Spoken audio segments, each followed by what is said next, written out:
श्री गोपाळ कृष्ण भगवान की जय. लीळा नंबर 593.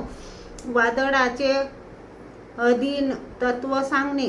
संध्याकाळच्या वेळी सर्वज्ञ देवळाच्या पायऱ्यांच्या डाव्या बाजू कडी लोट्यावर बसलेले होते. त्यावेळी हवा सुरू झाली व मोठे वादळ सुटले.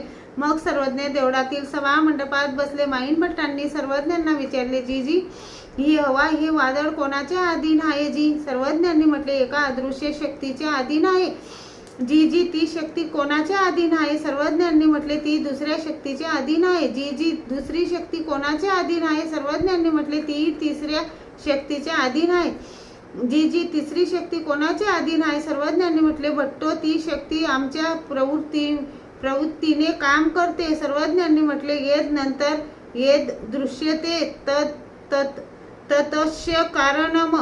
एवढ्याने माईन भट्ट अन्याय वृत्तीचा अर्थ समजून गेले. श्री गोपाळ कृष्ण भगवान की जय.